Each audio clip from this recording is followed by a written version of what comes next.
Thank you, Conrad. And thank you all for coming. It's been a great honor to get this award. It's been particularly fun to get this award with Vivian, since Vivian and I were co-interns on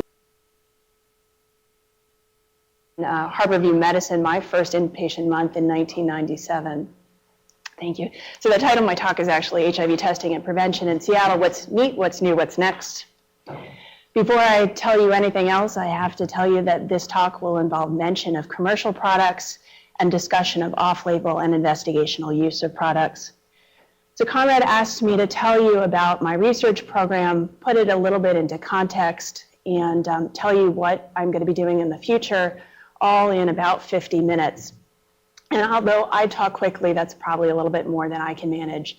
So what I'm going to tell you about are 5 topics that I think are particularly interesting that I work on, try and give you an idea about how they fit together and where I'm going in the future. And I apologize that some of these aren't going to follow in a nice linear progression, but that's often how research works, and a little bit how I work, a little bit crazy like the Tasmanian devil. So when I finished residency in 2000, I started working with Ann Collier in the AIDS Clinical Trials Group. And then for fellowship, I ended up focusing on projects related to primary HIV infection with Ann Collier in her role as director of the UW Primary Infection Clinic, as well as Matt Golden, who at that time was director of the Public Health Seattle-King County STD Clinic. Just to get everybody on the same page, primary HIV infection is the period when people first get infected with HIV. Right after someone is infected, there's a couple-week period, here's the cursor, when there's no virus that can be detected. This is the so-called eclipse phase. And in the first couple of weeks, HIV RNA levels can rise to 1 million, 10 million, 100 million copies per milliliter of blood. It's around this time of peak viremia that happens not quite 2 weeks after someone gets infected that people will have symptoms of HIV, the acute retroviral syndrome. This is often characterized as a flu-like illness, which people have fever, rash, sore throat, muscle aches, joint aches. But it's critical that you know about this period because it's at that time when HIV levels are the highest, but antibodies can't yet be detected. It's the so-called window period. And it takes about 3 weeks for our best antibody tests, these so-called third-generation antibody tests to detect HIV antibodies. Some of our older antibody tests take up to 6 weeks or 3 months to detect HIV antibodies. Traditionally, you've had to order an antibody test plus an RNA test if you suspected acute HIV infection. But what's been really neat in the last couple of years is the development and FDA approval of these 4th-generation antibody-antigen combination assays. These are chemiluminescent immunoassays that work very similarly to EIAs. And our lab at the university in Harborview changed to one of these 4th-generation assays in 2011. I know that Group Health also changed, and I'm not aware of any other labs, but it's really sort of exciting because now you no longer have to think about what tests to order. Again, as long as you're ordering tests within the university and Harborview system, you're automatically looking for acute HIV infection. Now, the laboratory-based assays can identify P24 antigen, one of the viral proteins, when the viral load is about 15 to 30,000 copies per milliliter of blood. It's about 3 to 5 days after RNA can be detected and about a week before antibodies can be detected.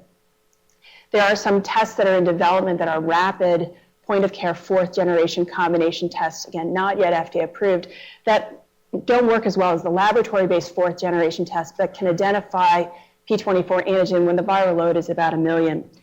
And just one other statement about terminology. Essentially, primary infection is the period up to 6 months after HIV infection, but is divided arbitrarily into from acquisition to antibody detection, that's acute HIV infection, and then early HIV infection is the period of time from antibody detection to about 6 months after HIV acquisition. So why do I study this? I mostly have thrown this slide up here to remind me to tell you about the infectiousness related to primary HIV. So it's a nice slide that was done by Mike Cohen of UNC, but essentially why do I focus on acute and primary HIV infection? It's because individuals are highly infectious. So partially it's because they have these really high viral loads. We know that viral loads relate to risk of transmission, but there's also something probably about the virus that's just been transmitted to someone that makes it more likely to be transmitted on. So in studies that try to estimate the proportion of transmission that comes from someone with early and recent HIV infection, those estimates are a sizable minority, sort of on average about a third of all transmission. So said in a slightly different way, if you take everyone who gets infected, so on average probably about a third of people are getting infected by someone who they themselves has also been recently infected. So on an individual level, people are highly infectious, and on a population level, acute HIV or primary HIV is responsible for a significant proportion of all transmission that occurs. So I'm going to tell you a little bit first about our work that we've done at the Primary Infection Clinic. And the Primary Infection Clinic is a clinic that was started in 1992. Since that time, we've enrolled over 350 subjects into a variety of studies for acute and early HIV infection, done thousands of visits and learned quite a lot. In addition to our clinical trials, we provide specimens to our immunology and virology colleagues who are trying to understand the early virus and immune system interactions to help develop prevention interventions and help develop vaccines. We very much still exist. So if you have any questions about acute HIV infection, about HIV testing, or have subjects, patients who you want to refer to us, please contact us. Now, I've done a number of clinical analyses of subjects enrolled at the Primary Infection Clinic, but what I'm going to tell you about today is studies that we've done with drug resistance along with Lisa Frankel. Now, estimates of individuals who are antiretroviral naive in the United States suggest that 11 to 24% of all individuals who have never themselves taken medicines, that they have drug resistance already. And how does this happen? Well, it's possible that they might have been infected by someone who had taken medicines and developed drug resistance, and that was the virus that they passed on. We don't know how easy it is to transmit drug resistance. There are these crude population estimates that suggest that drug resistance makes it harder to transmit the HIV virus. And that's based on studies showing that if you take people who are comparing individuals who are recently infected, that the prevalence of drug resistance is lower than the population of people living with HIV. So really crude estimates, and I'm going to show you data in a second to sort of question that. And there are issues with consensus sequencing, or so-called genotyping, because consensus sequencing essentially generates an average sequence or consensus sequence, so it is a pretty insensitive test and can only identify viral mutations when they exist in greater than 20 to 50% of the viral population. So if you look at these populations with more sensitive drug resistance assays, you're essentially going to find more mutations, more people who have drug resistance.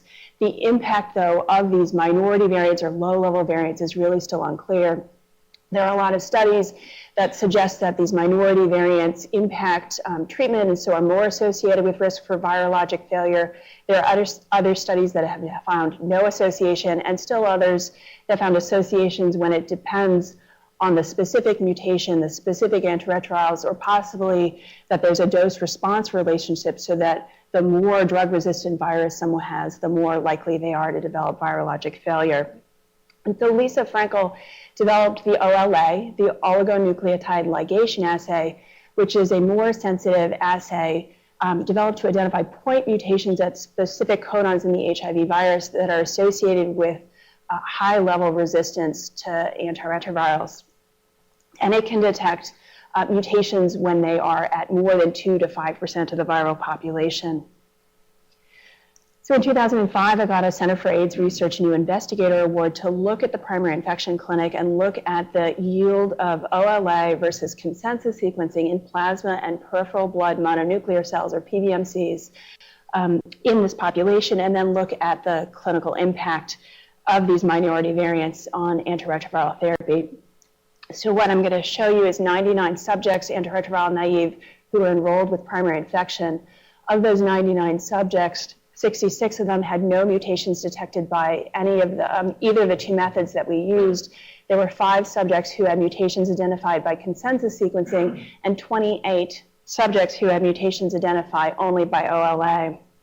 When we look at this more detail, the first thing I'm going to show you is what OLA and consensus sequencing found in plasma. These numbers are subjects, not mutations, and you can see in the upper left box that 83 subjects had no mutations detected either by OLA or consensus sequencing. 4 subjects had mutations identified by both methods. But we're going to analyze this 2x2 table using McNemar's test, and really then only what matters is this diagonal. And you can see that there are 12 subjects who had mutations identified by OLA but not consensus sequencing, and none identified by consensus sequencing only. This is highly statistically significant, so I can say with confidence that OLA detected more mutations, more subjects with mutations in plasma compared to consensus sequencing. We see similar results when we look at PBMC. There are 13 subjects who had mutations identified by OLA, 1 subject who had mutations identified by consensus sequencing but not OLA. This subject, for those of you who care about specific mutations, was the M41L and 2215D, for which there are no oligonucleotide probes for the OLA. And finally, we're going to see something different and a little bit surprising when we look at the yield of OLA in plasma versus PBMCs. Now, in past studies of persons with established infection, previous studies have identified additional yield of doing OLA and PBMCs and identifying viruses that have been archived in the cellular DNA. And what we're seeing is that there are essentially equal numbers of subjects who have mutations in OLA, but in PBMCs but not in plasma, and plasma but not PBMCs.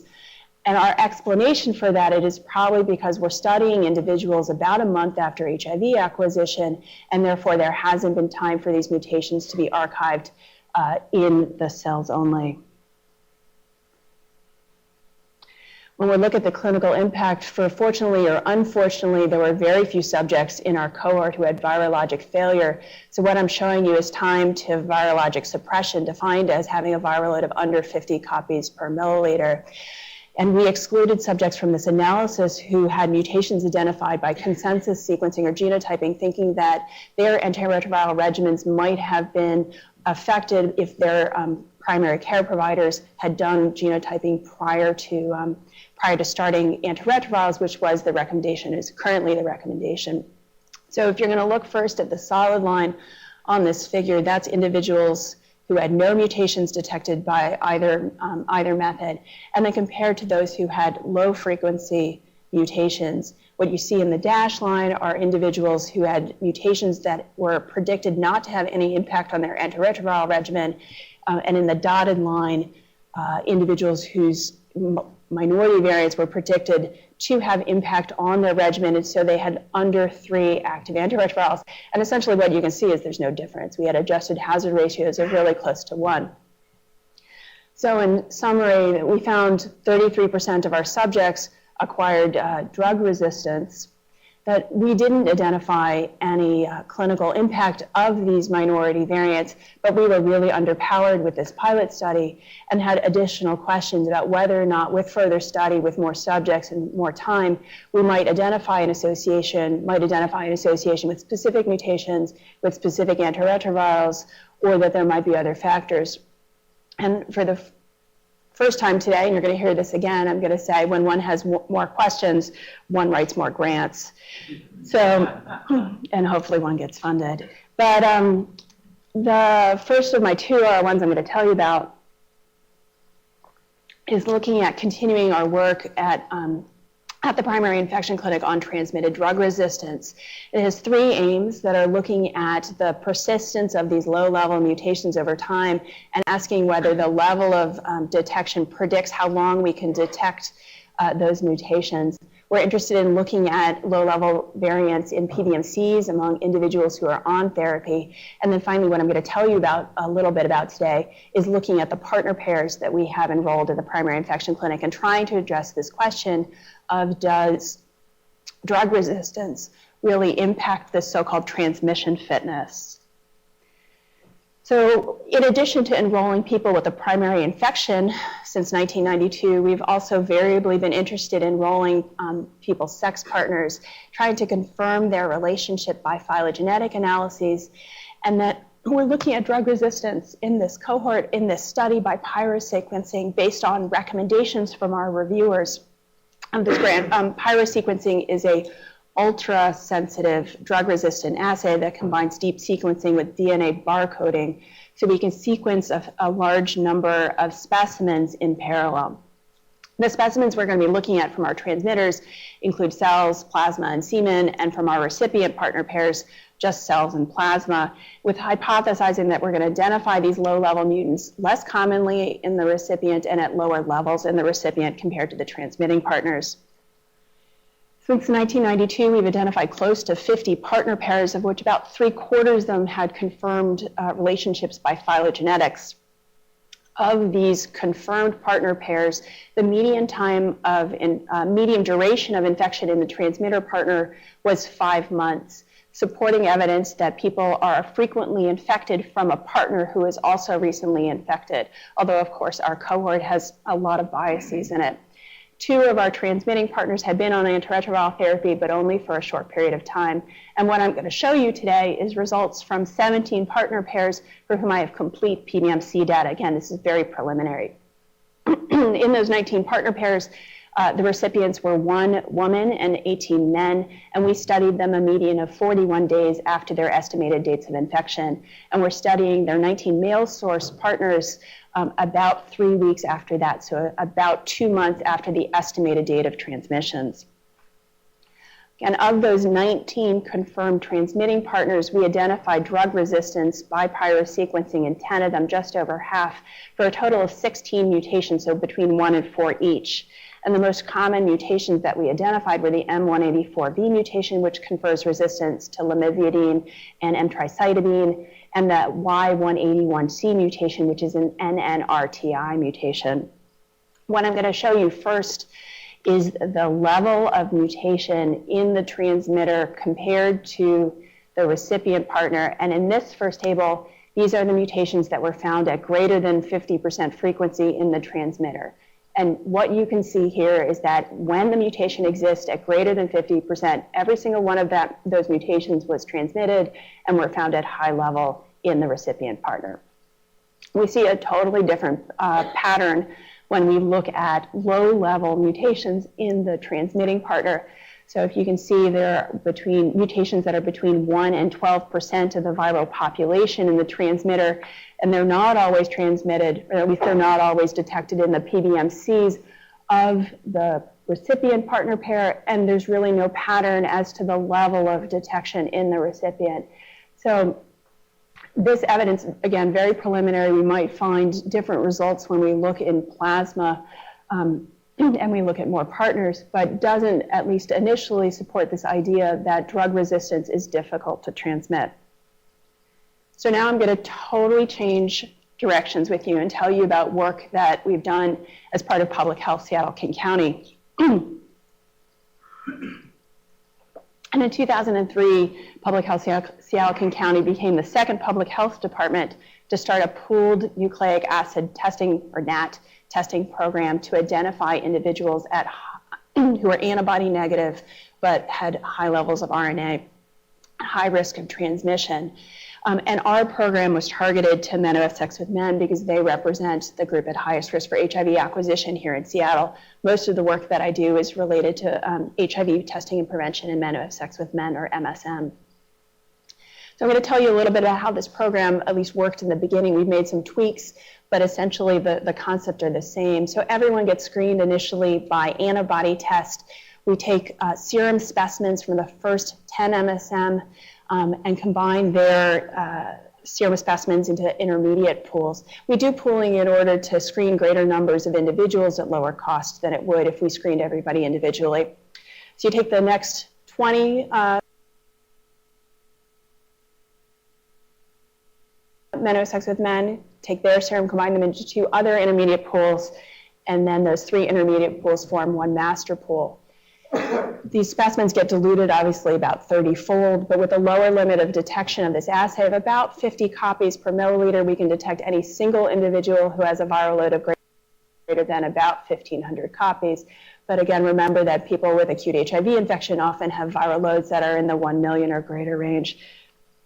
So we test this single master pool for presence of RNA, and if that tests positive, go back and test the 3 intermediate pools, and then the 10 individuals who make up that 1 intermediate pool. So we'll show you 2 slides of our data from the first 7 years of the program. The first are going to be men who are initially antibody screened by a laboratory-based EIA. This has changed over the years, beginning with a first-generation sort of insensitive antibody test, and most recently with a more sensitive third-generation antibody test. These men are being screened mostly at the public health STD clinic. And what you can see is that EIA detected 197, about 2% of our men screened have HIV by antibody. And then when we submitted these serum specimens of the remaining 9,000 plus men, that we detected another 19 individuals who are antibody negative and had acute HIV. So the program detected 216 people with HIV infection. Now I know of one other individual who tested 4 days after acquiring HIV from his partner who also had acute HIV, and he tested negative both by pooling and by individual RNA testing. So I'm saying that this program didn't have a sensitivity of 100%, and there are probably other individuals who are testing in the NAT window period, about 1 to 2 weeks, who I don't know about. But so among these men who were initially screened by the laboratory-based test, the EIA identified close to 90%, just over 90% of them. And this is typical for NAT programs across the country. There typically is about another 10% yield when you add NAT onto antibody testing. Now I'm going to show you something that's a little bit different than what everyone else across the country found, because we do something a little bit different here in Seattle. These are men who have sex with men who are initially screened by a rapid test, and since 2003, we've used OraQuick because it can be done either on oral fluid or finger stick as a point of care test.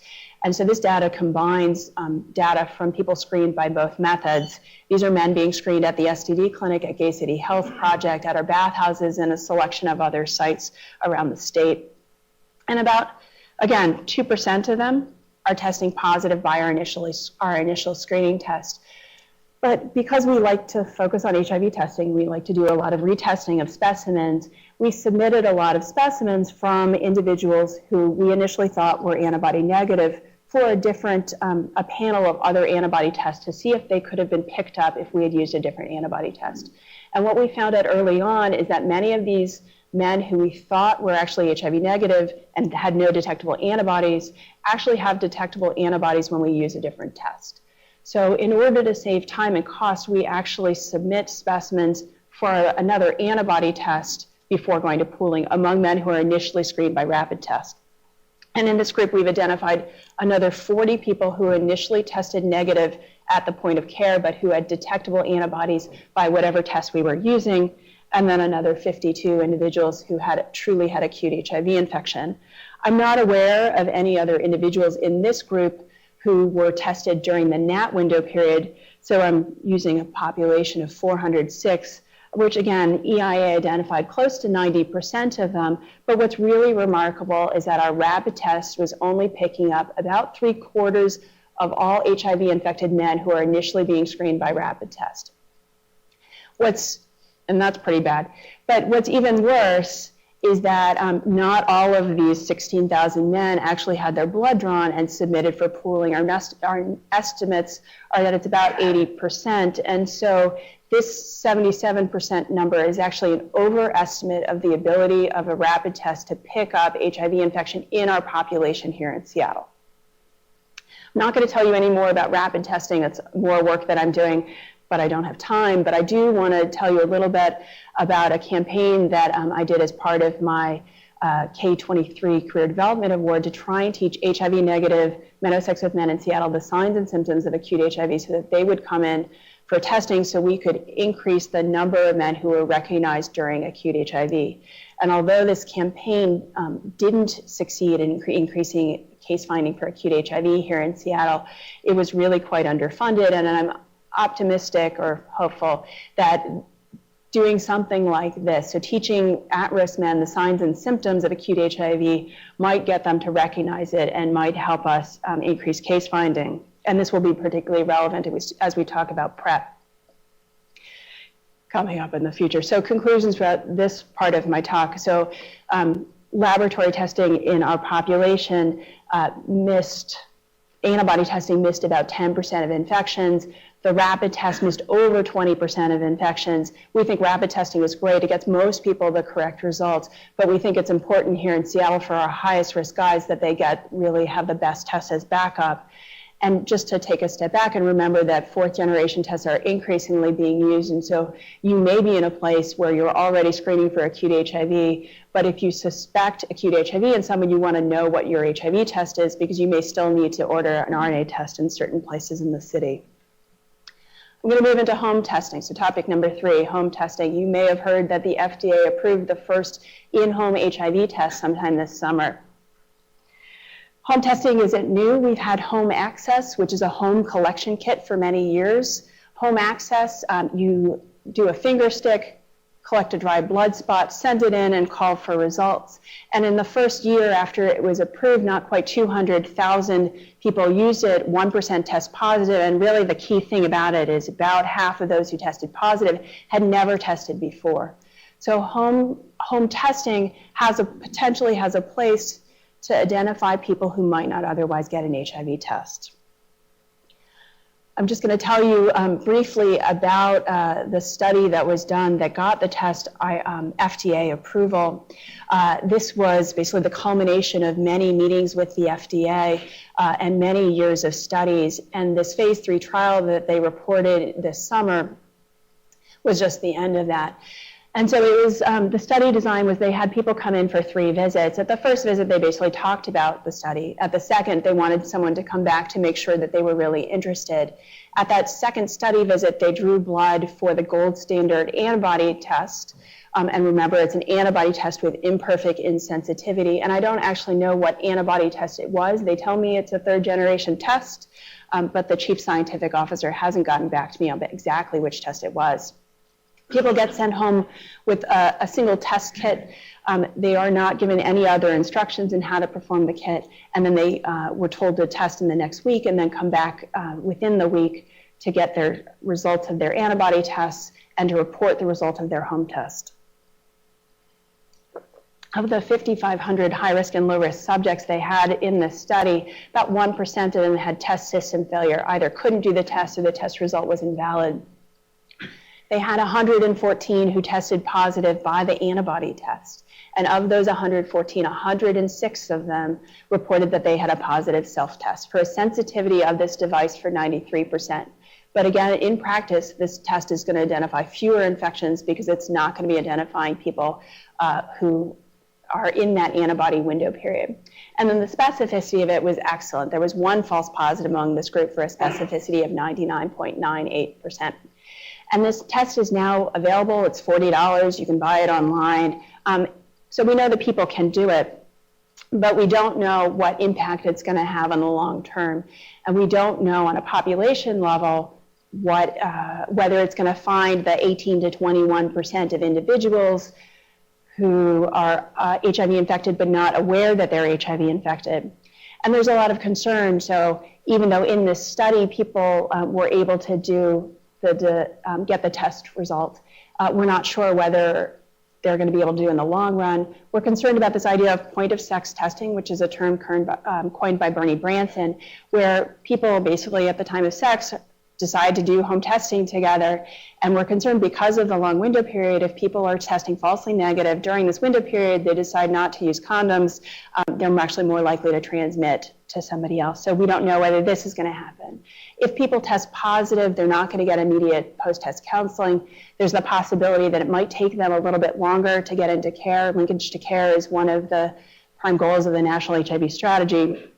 And because they're not coming into clinic, they're not going to get screened for STDs. We're in the midst of a little syphilis and gonorrhea problem here in Seattle.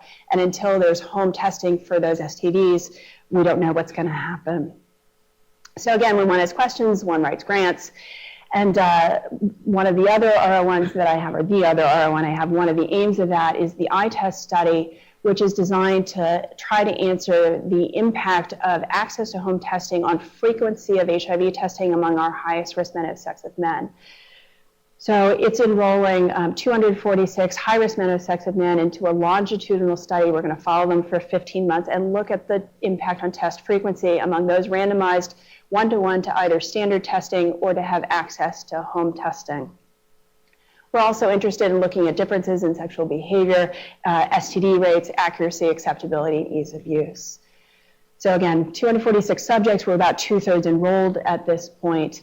If people get randomized to home testing, they get really detailed training, which is different than what OraSure did for approval of their device. They're given a single kit, told to call us to get another kit.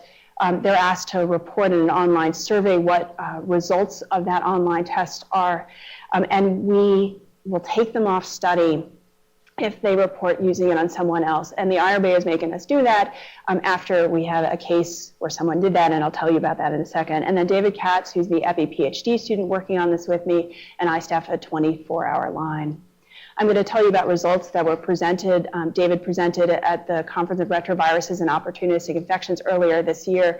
This is the publicly available data. At that time, we had 68 subjects who were randomized to the home testing arm. Of those, 45 subjects requested a total of 100 additional kits. So I have 168 kits circulating out there, and at that point, I knew the results of 102 of them.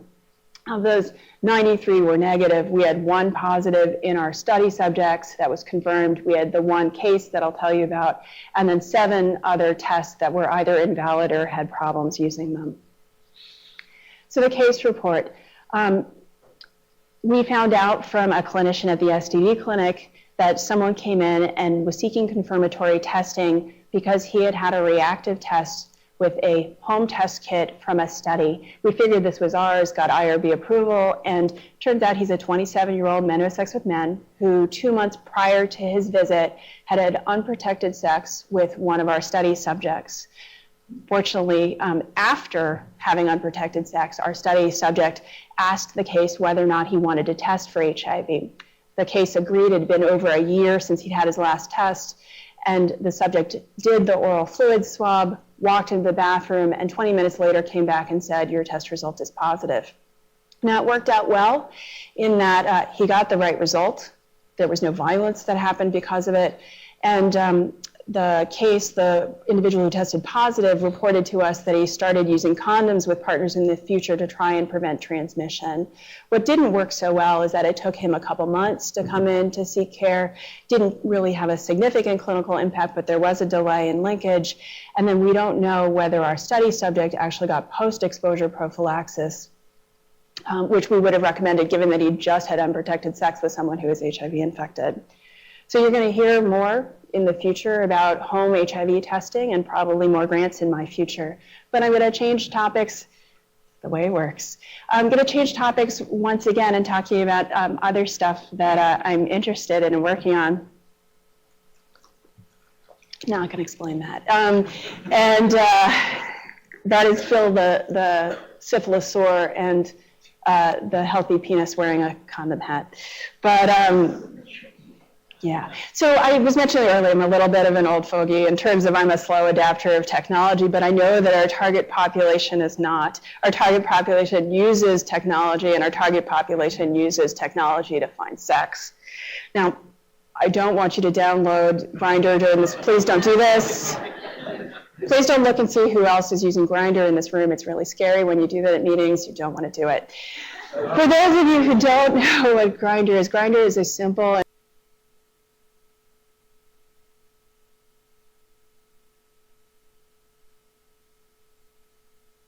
and really elegant app that can be downloaded on your smartphone that uses the GPS to identify where you are and uses GPS to identify where the closest person to you is who is also on Grindr.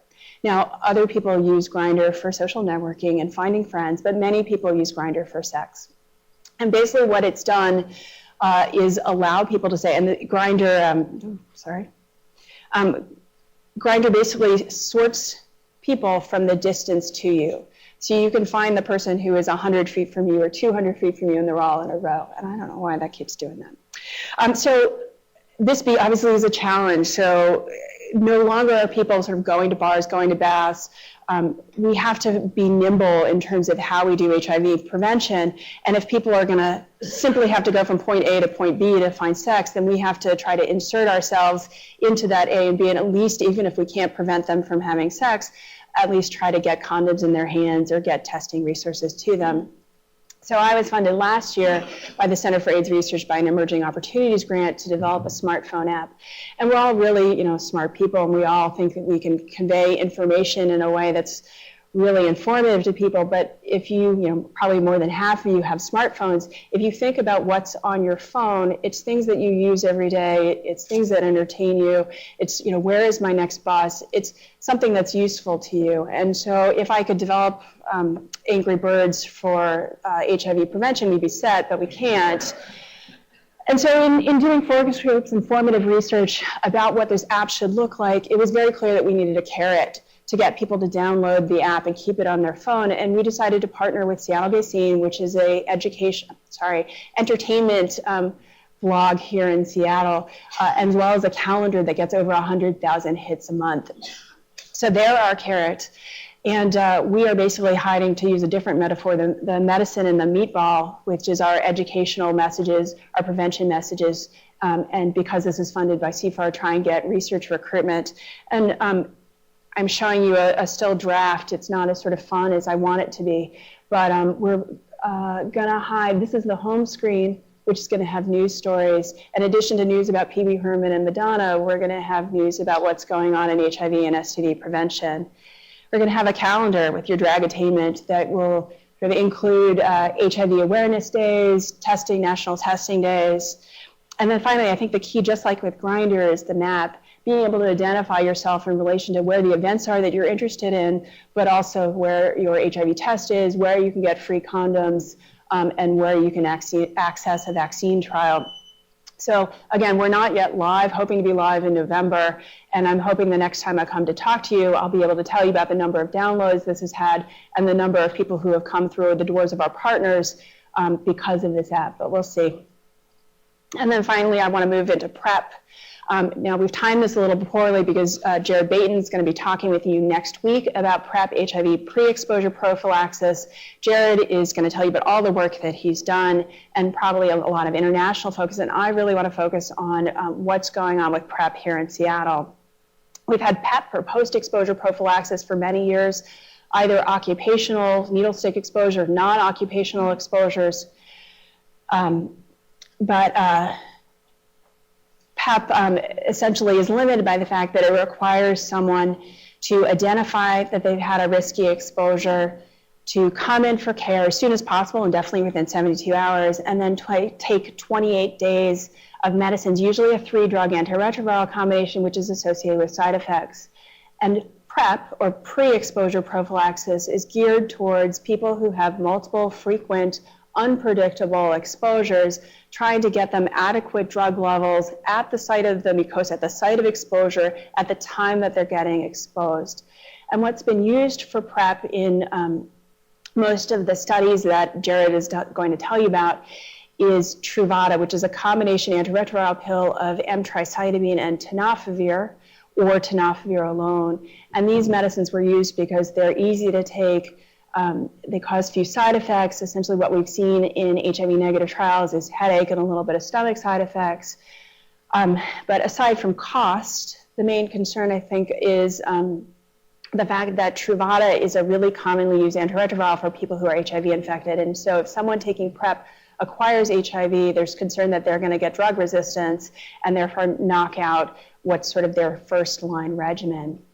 I'm not going to talk much about intermittent PrEP. The idea of intermittent PrEP is that someone might have infrequent exposures that are predictable, i.e. I'm going on a cruise, I'm going down to for a white party, to get adequate drug levels on board and then do a tail, kind of like PEP. But what's key in intermittent PrEP, it's being done in order to save cost and drug exposure, but what's going to be key is whether or not people can identify when they're going to have risk.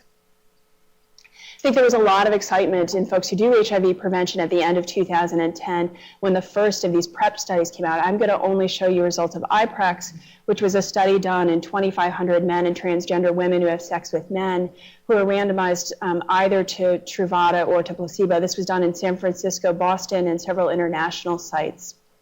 What you can see on the Kaplan-Meier is essentially a 44% relative risk reduction in the modified intent to treat analysis. And what was hinted at IPREX and really has been solidified as these subsequent PrEP trials have come out is that adherence is key.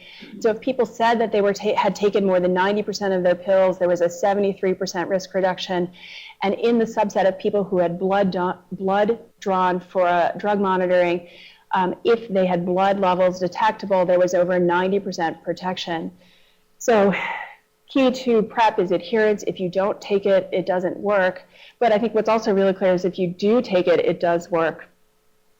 And in 2011, several studies, including Jared's, reported results. And I'm sure he'll give you more background next week. But again, I want to focus here in the United States and in Seattle what we're doing. And there's still lots of questions that need to be answered. One of the questions is, can other drugs be used for PrEP instead of Truvada? This study that I'm showing you is NextPrep, which is a collaboration between the HIV Prevention Trials Network and the AIDS Clinical Trials Group. And NextPrep is looking at Maraviroc, which is a CCR5 inhibitor, which is a co-receptor that the HIV virus uses to get into cells. And Maraviroc has appeal because it's, again, relatively easy to take. It's not commonly used in the first-line antiretroviral regimens, but the downside of Maraviroc, because it's a CCR5 inhibitor, only works against viruses that use CCR5, and probably up to 10% of viruses, while most viruses that cause HIV infection use that CCR5 inhibitor, about 10% of viruses actually use CXCR4, the other co-receptor. So Maraviroc's not likely to work against those viruses. This study is being done in 400 heterosexual men and transgender women in 12 sites around the country, including us, up here in Washington in our AIDS Clinical Trials Unit, and I am the site PI of this study. It's going to randomize people to 4 arms, either Maraviroc plus the components of Truvada or Truvada. And because it's only 400 subjects, it's not an efficacy trial. It's a phase 2 trial that's really just designed to look at side effects, drug interactions, adherence, behavior. But it's not going to be the answer to PrEP in Seattle. We're going to enroll a maximum of 25 people. And we estimate that there are probably more people at risk here in Seattle. There are probably 40,000 or so men who have sex with men, of which the prevalence of HIV is 15%, leaving still tens of thousands of HIV-negative men who have sex with men here in Seattle. And even if we focus on the highest risk folks, those who use meth, those that have unprotected sex, that's still probably thousands of men. And so NextPrep isn't going to make a dent in that. And if we are going to get PrEP to those at most risk and actually use PrEP to try and make an impact on the HIV epidemic, we're going to have to do better and figure out how to implement PrEP in Seattle. So main questions, again, how do we target it to the highest risk people? If it's going to be cost effective, it has to be given at $10,000 a year. It has to be given only to the people who are really most at risk. Will those people who are using drugs and sort of unstably housed and at other risk, how are they going to be able to take PrEP?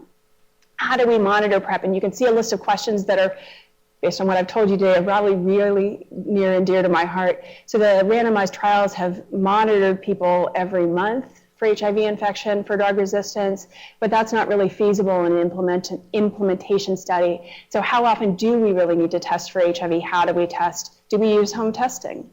So how do we get people to recognize acute HIV if they're part of a PrEP study? What was really interesting from IPREX is that the people who acquired drug resistance were those who had actually initiated PrEP during acute HIV infection. They were screened by antibody alone. They had really high viral loads. They got a non-suppressive regimen. Those are the ones who developed drug resistance. So how do we monitor for drug resistance and how do we identify acute HIV in this population? And I think people are really interested in behavioral disinhibition. So will people on PrEP stop using condoms as their method of HIV prevention now that we have another blue pill for sex? I've ignored cost. Cost is huge. Really, cost is probably the main issue for PrEP. And, you know, I think it divides really into two camps, those who are insured and those who are uninsured. I know of a handful of people on PrEP currently here in Seattle. Those are folks who have insurance. Their providers are prescribing it, primarily to folks who are in discordant couples, meaning one's positive, one's negative, but some otherwise high-risk men also. To date, insurance companies haven't had a problem paying for PrEP, although there's some concern that that might happen, even though Truvada just received FDA approval for the indication of PrEP. But really trying to figure out how to get access for PrEP for people who have no insurance is something that we've had several conversations about. I've had several conversations about with several people in the room. And so should public health be doing it? Public health doesn't have the money. It's not a high priority compared to other interventions that we're doing for HIV prevention. Should Madison Clinic do it? Madison Clinic sees folks currently only with HIV infection, so it isn't set up. And as we, knock on wood, hopefully see implementation of the Affordable Care Act over the next couple years, it's possible that some of these other community clinics or other clinics may be sites for PrEP, but these are still unanswered questions. So again, my theme for unanswered questions lead to grant submissions. This is the grant that I just submitted in September that is entitled Wrapping Up a PrEP Package. And essentially the framework of this is a observational study looking at high-risk men who have sex with men who either have insurance or don't have insurance. And we're gonna be recruiting high-risk men from a variety of sites, including PEP clinics, discordant couples, and those diagnosed with bacterial STDs. And they'll be screened for whether or not they have insurance or not. If subjects have insurance, they'll be referred to our private provider partners for discussion of PrEP and using their insurance to pay for PrEP through commercial pharmacies. If folks are uninsured, we have a promise from the company who makes Truvada that they would provide PrEP for us. And really the key questions in this grant, the first aim, are to understand how our key measures of PrEP usage and uptake differ among those individuals who have insurance versus those who don't. Whether or not, some might think that folks who have insurance are more likely to take it, but if they have copays, they may be less likely to pay for it. They may be sort of more personal decision-making about whether or not their risk is adequate for taking a med that they have to pay for. So questions still unanswered. And because I was told that NIH hasn't really bought into whether or not PrEP should be implemented, I was advised that I should continue to wrap PrEP up into one of these programs that has a lot of support. So for adherence and behavioral support, and our adherence aim is going to make fun use of technology. So first we'll be developing a website for social networking and support among this group. And then the other is this use of WisePill. WisePill is a pillbox that can send electronic messages to a server. And so if you open it, it will record your adherence. And if you don't open it, the server can send you a text message to say, take your medicine. So really a useful tool for PrEP, but also really interesting for other chronic diseases, for sort of maintaining antiretroviral adherence for people who are living with HIV, but also for potentially for other chronic diseases where adherence is really important. And then finally, our condom promotion aim is going to look at condom fit kits. So that trying to take advantage of the idea that condoms are not actually one size fits all, although that's how we promote them. And if we can help men to identify a condom that fits people better, there will be decreased barriers to condom use. Those barriers being, it doesn't fit right, it doesn't feel right, it breaks, it slips, etc. So a possible intervention that would be really easy to scale up internationally if it works. So that's what I'm thinking about, and cross your fingers that it gets reviewed well in the next couple of weeks. So King Holmes gets credited, just to sum up, King gets credited with this, coining this idea of highly active HIV prevention, with the idea that HIV prevention is not one intervention that's going to solve the HIV problem, but that it's a combination of different prevention interventions that together will really piece together a puzzle that's going to solve the problem. So our prevention interventions of testing, HIV treatment, STD treatment, condom promotion, possibly vaccines, will all work together to try and let us get a handle on this epidemic. And I sort of view my my research portfolio is similar to that, sort of putting pieces of the puzzle together. And I've told you a little bit about my HIV testing work, but I haven't told you about other things we're doing, like work with routine HIV screening. Hopefully all of you know that in 2006, the CDC recommended that everybody between 13 and 64 who hits healthcare setting should get an HIV test. And we're working on the Washington Administrative Code and reducing all of those barriers that still may exist. But I may be talking with you more about that in the future. I'm trying to get testing in every place that we possibly can in every way. And so the UW test is a collaboration between the UW Medical School and Family Medicine and Seattle area support groups to bring HIV testing to them and have our students get exposed and do counseling and testing. Then we brought a program from Emory called Testing Together that is allowing couples, male couples, to do their HIV testing together, talk about their partnerships, and validate their relationships. I told you a little bit about rapid tests, about test development, about our Are You Too Hot educational campaign. We're doing work on condom promotion.